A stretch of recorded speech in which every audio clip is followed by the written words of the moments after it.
माँ नर्मदा जी। नर्मदायै नमः प्रातः, नर्मदायै नमः निशि, नमस्ते नर्मदे देवी त्राहि मां भवसागरात्।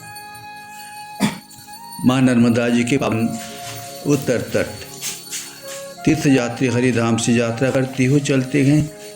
रात्रि विश्राम किया था सुबह गांव में। विश्राम के बाद दूसरे दिन प्रभात वेला उन लोगों ने अपनी स्नान आदि के नित्य कर्म समापन करके माई की जलधारा अपने साथ लेके यात्रा शुरू कर दिया। नर्मदे हर करते हुए रास्ता बता दिया गांव वालों ने। कभी खेत के भीतर से, तुअर का खेत है, कभी मूंग की खेत के भीतर से पगडंडी से चलना पड़ता है, लेकिन लक्ष्य तो एक ही है, मुझे पहुंचना है। चले आ रहे थे। शाम तक उन्हें तय कर लिया था पहुंचना है भारभूतेश्वर तीर्थ में। माई के बिल्कुल किनारा है, बहुत सारे वहाँ पर मंदिर हैं। शिव जी का है, श्री राम जी का है, माँ नर्मदा जी का है। होते हुए भी वहाँ पर एक स्थान है, जो स्थान केवट आश्रम, केवट लोगों ने ही इसको चला रहे हैं। सदावर्त हैं, अन्न क्षेत्र हैं, रहने की जगह है, बड़े प्यार है। प्यार ऐसी चीज है जिस प्यार से दुष्ट भी वशीभूत हो जाते हैं। थे तो परिक्रमावासी, सभी लोग प्यार से वहाँ पर भोजन प्रसाद करके सो गए। लेकिन स्थान है भारभूतेश्वर। संसार में सबसे भार क्या चीज है? अपना शरीर, इतनी शरीर प्यारा होते हुए भी वो भार स्वरूप हो जाता है कब? बुढ़ापा जब आ जाता है, जब जरा और व्याधि से ग्रसित हो जाते हैं। भगवान श्री कृष्ण कहते हैं, जन्म मृत्यु जरा व्याधि दुख दोषन दर्शनम।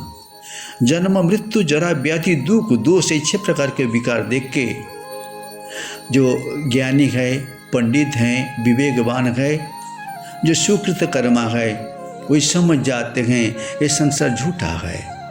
समझ के भगवान के पथ पर आ जाते हैं, भक्ति करते हैं, मुझे मोक्ष चाहिए।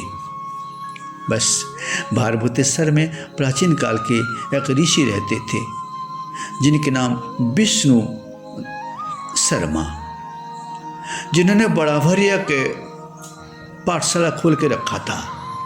थे तो ब्रह्मविद। स्थान है माई के किनारा। फिर उत्तर तट, उनने वहाँ पर तपस्या शुरू किया। अगर जो विद्यार्थी लोग आ जाते हैं, ब्राह्मण बालक, उनको पढ़ाना। क्या पढ़ाना है? पढ़ते हैं लोग इसलिए मुझे ब्रह्म ज्ञान प्राप्त हो, मैं कौन हूँ, कहाँ से आया हुआ हूँ, मुझे कहाँ पर चलना है, अंतिम समय मुझे क्या प्राप्त होगा, इसको जानने के लिए। लेकिन पढ़ाई करने के बाद जिन्होंने नहीं जाना, मतलब पढ़ के भी वो अनपढ़ ही रहे। वही ब्रह्म विद्या सिखाने के लिए विष्णु शर्मा ने पाठशाला खोल के रखा था। बहुत विद्यार्थी लोग आ जाते थे, लेकिन उनका एक नियम था, कोई भी विद्यार्थी आएंगे उनको आश्रम का सारे सेवा का काम धाम स्वीकारना पड़ेगा, सेवा करना पड़ेगा। श्री गीता जी में भगवान जी की कहना गए, श्रद्धावान लभते ज्ञानम तत्पर संयतेन्द्रिय। श्रद्धावान ज्ञान लाभ करते हैं और संयत इंद्रिय होता है। साथ साथ गुरु के प्रति भक्ति हो तो गुरु जी के पास जो आध्यात्मिक विद्या है वही केवल शिष्य के भीतर प्रवेश करता है, नहीं तो रूखा रूखा हो जाता है जीवन। विष्णु शर्मा ने सभी भक्तों को, सभी शिष्यों को पढ़ाते थे, लेकिन नियम ये था, आज सब सारे काम सभी को करना पड़ेगा, बारी बारी से। भोजन बनाना, साफा सुथरा करना, गुरु जी की सेवा करना, गौशाला का देखरेख करना, फूल बगीचा बनवाना, अतिथि आ जाए उनका सेवा करना, ये सारे काम ब्रह्मचारियों के ऊपर ही सुप्रत करके अपनी पढ़ाने के लिए निश्चित रहते थे। उनकी व्यवहार से बहुत दूर दूर तक उनका जैसे चंदन का सुबास, दूर दूर तक फूल का सुबास।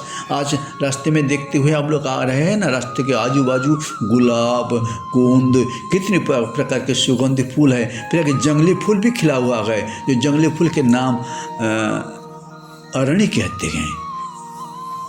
जंगल में होने वाले फूल रास्ते के आजू बाजू बहुत है। तो ये सारे ब्रह्मचर्य लोग करते थे।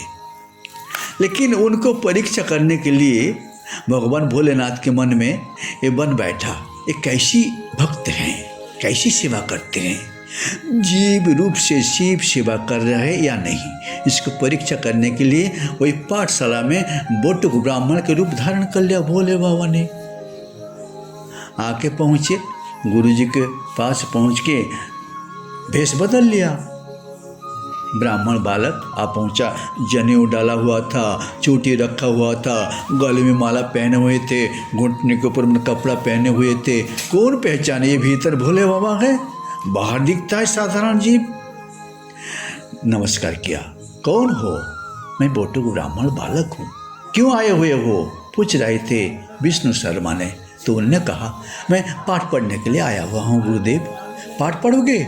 लेकिन यहाँ का नियम तो सभी को काम करना पड़ेगा।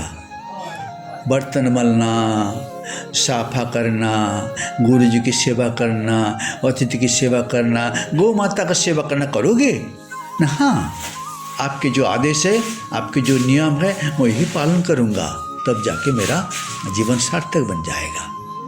बस भोले बाबा ने ठहर गए, विद्यार्थी के भीतर शामिल हो गए।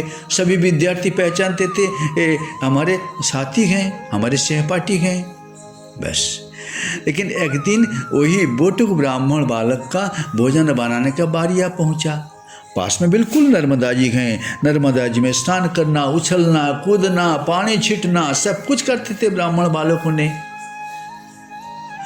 अब जिस दिन वही बोटुक ब्राह्मण का भोजन बनाने का दिन आ पहुँचा, उसी दिन भोजन नहीं बना के बोटुक ब्राह्मण ने किनारे पहुँच गए। घाट में सभी के साथ स्नान कर रहे थे।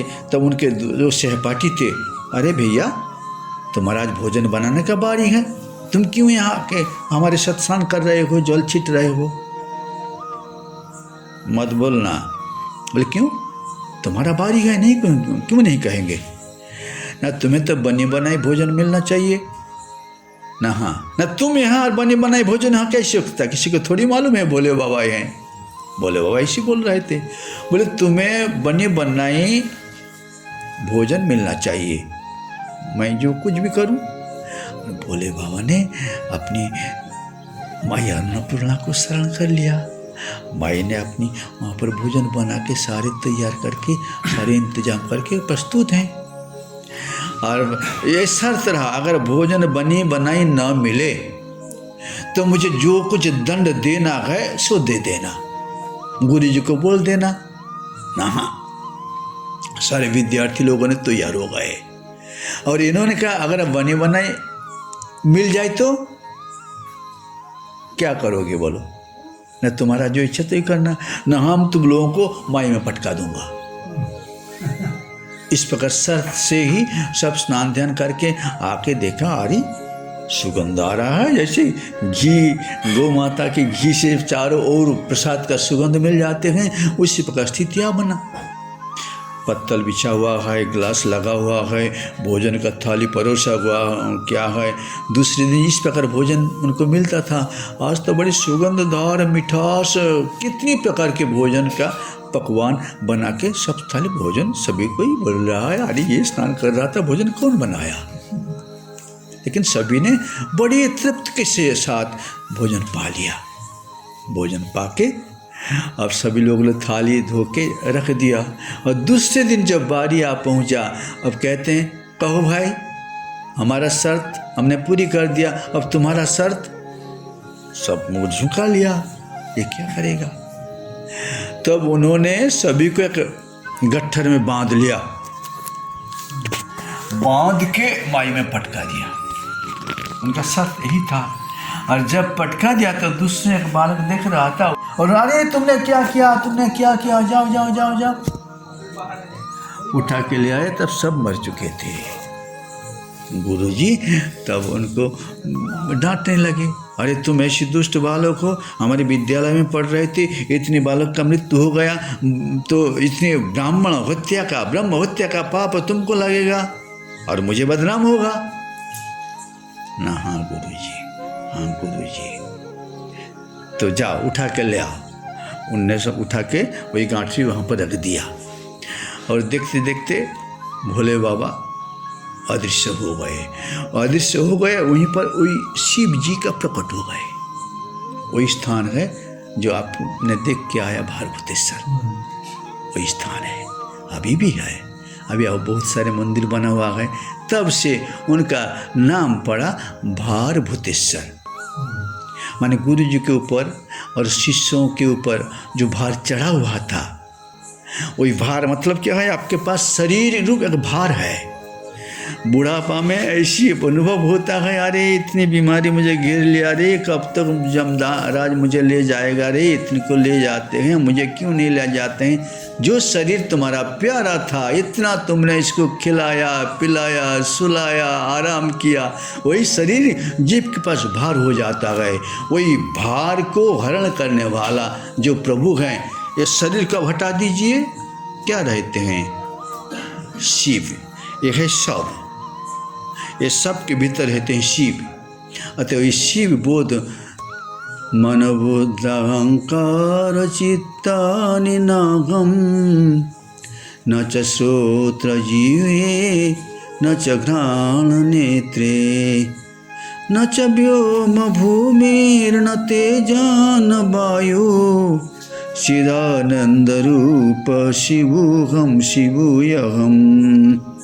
वही शिव स्वरूप, जीव बोध हटे और शिव बोध घटे। यही साधना करने के लिए परिक्रमा में लोग निकालते हैं, धीरे धीरे आगे तीर्थ यात्रा में जाते हैं। ओम नमो भगवते वासुदेवाय, ओम नमो शिवाय, ओम नमो शिवाय, ओम नमो भगवते वासुदेवाय, ओम नमो शिवाय, ओम नमो शिवाय। श्री गुरु महाराज।